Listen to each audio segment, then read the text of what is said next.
Hey folks, Grant from Gunspot here for the ArmoryLife.com. Today we're going to be talking about correcting stoppages from the retention shooting position. All right, so first off, let's talk about what retention position shooting really is. It is extremely close range. Now, our rubber dummy here doesn't have arms, so you're going to have to use your imagination. To me, retention position is to be used in any situation where you want to ensure that the gun stays in your possession. Now you could say, well, duh, that goes without saying. I want that always to be the case.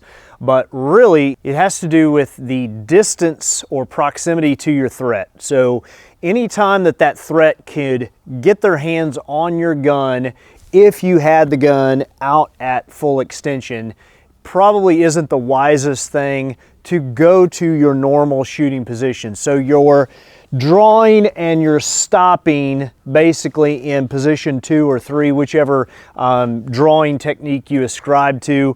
You're holding that gun, you're not getting two hands quite on the gun yet, and you're firing in that retention position. So what can happen in retention or extreme close range is your bad guys still may get your hand on the gun, get their hand on your gun and create a stoppage. You may make a mistake in your draw and you may inadvertently stop the slide from reciprocating. So you may end up with a single shot type of engagement that requires you to go ahead and fix that malfunction. A lot of people have this misconception that when one of these types of stoppages occur, that it's going to cause gross injury to the shooter because their hand got in the way, or their clothing, part of their body, that slide's going to come back and somehow cause you gross injury. And that's really just not the case. There is force coming back. It is making impact with your body, but it's not a substantial amount of impact. And so we're going to show you one technique that I use to teach that, and it's just you take the palm of your support hand, you put it against the back, and you shoot just like so. Now, what happened in that case is I felt the blast being absorbed around my hand. You can see where the sights came back, touched my hand, no hurt, no pain whatsoever, but the trigger didn't reset because the slide never made it back, extracted that spent brass, and loaded the next round in. So if I were to attempt to fire again, I've got nothing, okay? Now, I've got an impact weapon, but that's not going to get me very far in most common types of engagement. So what I'm going to go through is a tap, a rack, and then I can follow up with another shot. So that is one technique.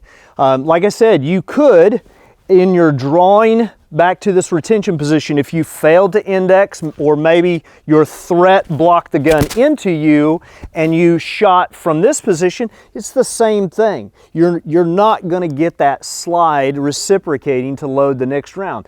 Truly, this is one of the beauties of revolvers. They do not have that reciprocating slide to be inhibited.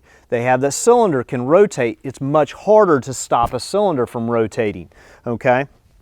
Either way, we're talking about semi-autos today, which is what the majority of the community is carrying today.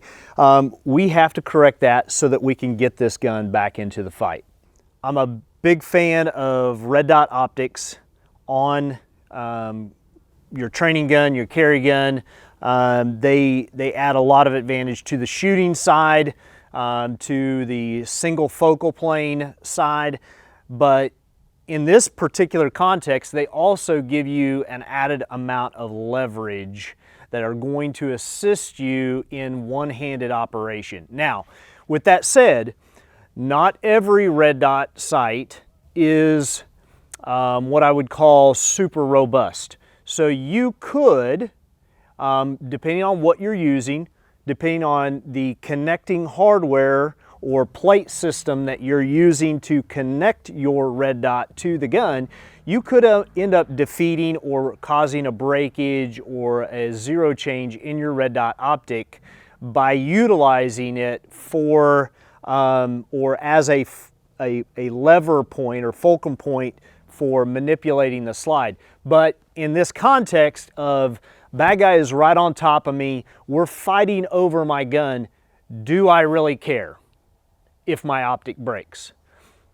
Chances are I do not. If I'm worried about my optic breaking, then my brain really isn't wired correctly. I should be worrying about stopping that threat, surviving to live another day, and I'll be happy about paying taxes on April 15th in that context, let alone buying a new optic. Okay, so the optic gives you your best point of one-handed manipulation. So if I have a stoppage, okay, my slide created a malfunction, didn't hurt my pec at all.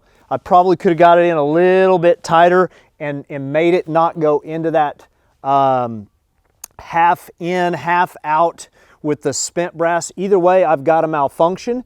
And so let's talk about it for a little bit. In this case, I probably am not going to have access to my support hand. So what can I use? If I'm not worried about breaking the optic, I probably could, if I could build up the momentum, strike the side of the optic off of their face and clear that spent brass.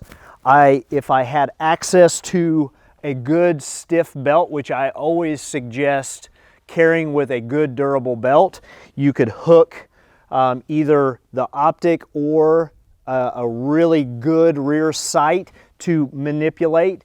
If you had the ability, or maybe were knocked to the ground, you could go off the heel of your boot to hook that sight or optic and extract that spent brass. Really, with me wearing a hoodie today, my belt being covered, if I had the ability, I could just hook it in my hoodie, and of course I had to roll and let gravity help me with pulling that brass that was just hung up in there, but we can see it corrected the malfunction, or corrected the stoppage, to use the correct terminology, and the gun's back up in fighting condition. Either way, a lot of people are worried about, is it going to harm me if I create a stoppage? Okay, whether it be part of my hand, part of the bad guy's hand, part of my chest, because I didn't use the right technique, or maybe the gun got moved into me during the confrontation. Then they start worrying about, am I going to damage my optic? And again, context is everything. In a gunfight, in a life and death gun battle, I'm not going to be worried about breaking my optic when they're right on top of me. It's all down to survival. Any means necessary. I've got to do whatever it takes to get that gun back in operation and in that fight. Hey folks, thanks for watching. This has been how to correct stoppages from retention position shooting. And remember, train hard. Your family deserves it.